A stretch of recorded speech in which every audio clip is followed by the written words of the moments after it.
In April of 2025, the famed automaker Jaguar, a legendary British icon, managed to sell a total of just 49 cars in all of Europe. That is not a typo. 49 cars. That represents a staggering 97.5% plunge from the 1,961 units it sold in April just 1 year prior. In the massive United States market, sales effectively flatlined to zero. Today, most Jaguar dealerships have fewer than 10 new cars on the lot, and some have none at all. Now, that 97% drop is a little deceiving.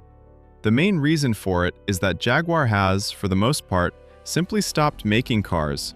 For now. In 2024, the company halted production of most of its models, with plans to return in a radically different way. But this is the story of how a brand, for decades synonymous with performance and high-end luxury, even got to this desperate point. This is the brand of grace, space, and pace, as their old advertisements used to say. It's the brand that built the E-Type, a car that Enzo Ferrari himself supposedly called the most beautiful car ever made.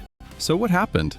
How does a company with that kind of heritage, a company that won the prestigious 24 Hours of Le Mans 5 times in the 1950s alone, fall so far that it practically vanishes from the market? This isn't a simple story of decline.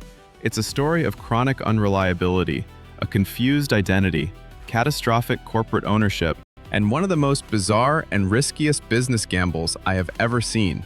The company's roots go all the way back to 1922 in Blackpool, England. With a £1,000 loan from a local bank, a man named William Lyons teamed up with William Walmsley to start the Swallow Sidecar Company. As the name suggests, they built stylish motorcycle sidecars, but Lyons had bigger ambitions. In less than a decade, they introduced their first car, the SS1, and the car business quickly became their core focus.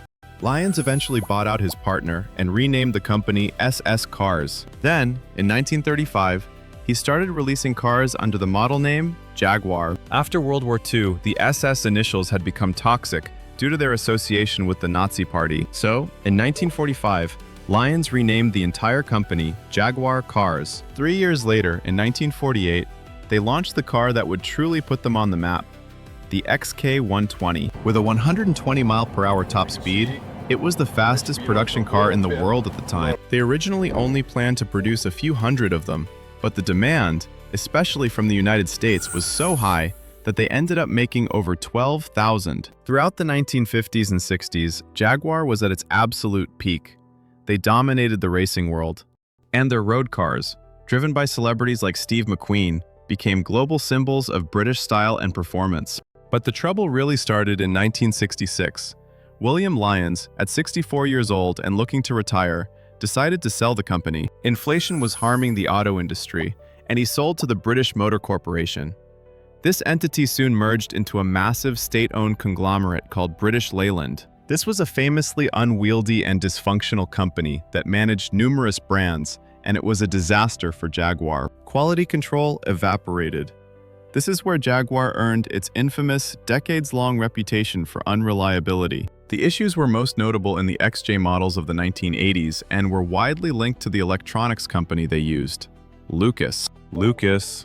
When a new CEO, John Egan, was brought in to turn the company around in 1980, he was reportedly given a tour of the Jaguar plants and later said they were some of the worst he had ever seen. In 1989, a potential savior stepped in, Ford Motor Company. Ford bought Jaguar for $2.4 billion. At the time, General Motors was also interested, but they backed out, saying Jaguar was losing too much money and would require too much investment. Ford admitted they were paying a huge premium, not for the business, but for the brand name, which they felt had a lot of value. Ford's plan was simple: use their massive manufacturing resources to fix the quality issues, and most importantly, increase sales volume. They wanted to make Jaguar a true global competitor to brands like BMW and Mercedes. This plan led directly to what many consider Jaguar's single biggest mistake, the 2001 Jaguar X-Type. On paper, it was a good idea. It was a baby Jaguar sedan meant to compete directly with the hugely popular BMW 3 Series. But to save money, Ford built the X-Type on the same platform as the Ford Mondeo, a standard family sedan. Other models like the Jaguar S-Type were built on shared platforms with Lincoln cars. Critics and car buyers saw right through it. They slammed the X-Type as just a rebadged Ford that was wearing a Jaguar logo. This move was catastrophic. It completely failed to attract the new, younger buyers it was targeting, and it deeply alienated the traditional, older Jaguar loyalists, who felt the brand was being diluted. After 18 years of ownership and investing billions, Ford reportedly never once recorded a profit from Jaguar. So, in 2008, Ford cut its losses. It sold Jaguar, along with Land Rover, which it had bought in 2000, to the Indian conglomerate Tata Motors for $2.3 billion. This was less money than Ford had paid for either one of the brands individually. This acquisition was a bit of a shock. Tata Motors was best known for making inexpensive cars for the Indian market, like the Tata Nano, which at $2,500 was the cheapest production car in the world. But under Tata's ownership, things actually looked up for a while. They created the Jaguar Land Rover, or JLR holding company. Tata took a relatively hands-off approach, allowing JLR to operate with autonomy from its headquarters in England to maintain its uniquely British heritage. And, crucially, Tata allowed Jaguar to finally do what it should have done years earlier: build an SUV. The 2016 Jaguar F-Pace, the brand's first ever SUV, was a massive, runaway success. It was exactly what the market wanted, and it finally attracted those younger customers. Sales soared, more than doubling in the US between 2015 and 2017. By fiscal year 2019, Jaguar sold a record 180,000 cars worldwide. It really seemed like Jaguar was back. But this success was masking two fundamental and one very old problems. The first problem was its own sibling. Land Rover was also booming, and its high-end Range Rover models were and are incredibly profitable. It's been widely theorized that within JLR, Land Rover received the lion's share of the money and attention, while Jaguar became more of an afterthought. Industry insiders noted that Jaguar was likely selling each car at a loss, and the entire brand was essentially being subsidized by Land Rover's cash. The second problem was that Jaguar's attempt to lead in the next big trend, electric vehicles, was a complete disaster. In 2018, they launched the I-Pace, an all-electric SUV.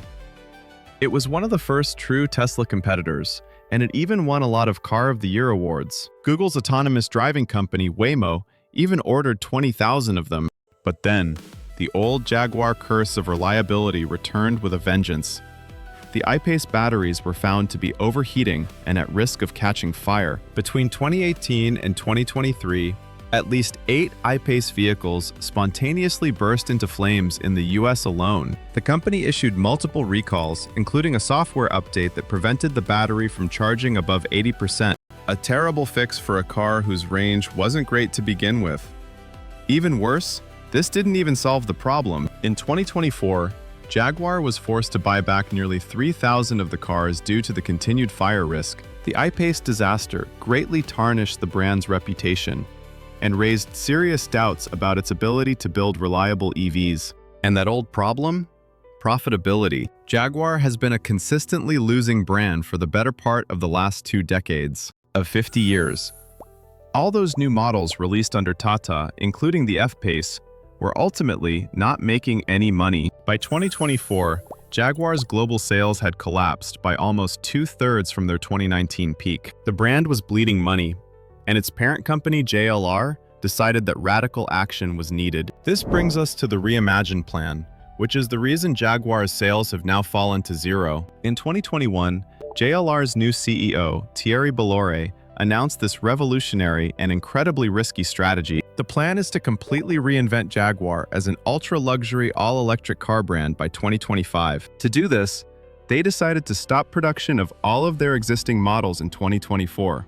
That includes the sedans and even the successful F-Pace SUV. They are intentionally going dark for several years, which is why they are selling just 49 cars in Europe. They are simply clearing the decks. The goal is to no longer compete with BMW and Mercedes, a battle they have consistently lost. The new plan is to shoot above them and compete directly with Bentley, Porsche, and Aston Martin. This means the new electric Jaguars, set to launch in 2026, will have starting prices of over $100,000, with some rumored to be closer to $200,000. They are intentionally alienating most of their current customers in a bid to attract a much smaller, younger, and wealthier group. To announce this new direction, Jaguar launched a bizarre rebranding campaign in late 2024. They unveiled a new logo with a blend of uppercase and lowercase letters and a new slogan, "Copy Nothing." The campaign's main commercial was very colorful and featured artistic androgynous models in wild, flamboyant outfits, but it famously did not feature a single car. The backlash was swift and brutal. Elon Musk famously tweeted at Jaguar's account, "Do you sell cars?" One of the top comments on the YouTube video read, "The only thing brave about this ad is to leave the comment section on." This is a true Hail Mary attempt to save the brand. It is a risky gamble from a company that feels it has nothing left to lose. Jaguar is fortunate that its parent company has deep pockets and that the profits from Land Rover can pay the bills, while Jaguar has zero revenue. As the head of the company has said himself, Jaguar has no desire to be loved by everybody. They are betting the entire 100-year history of the brand on this one incredibly bold move. We will all find out, starting in 2026, if this was the beginning of a major comeback or the final nail in the coffin. So I'm curious to hear what you think. Is this Reimagine strategy a brilliant move to reclaim exclusivity? Or is it a delusional gamble that ignores the brand's heritage? Let me know your thoughts in the comments below.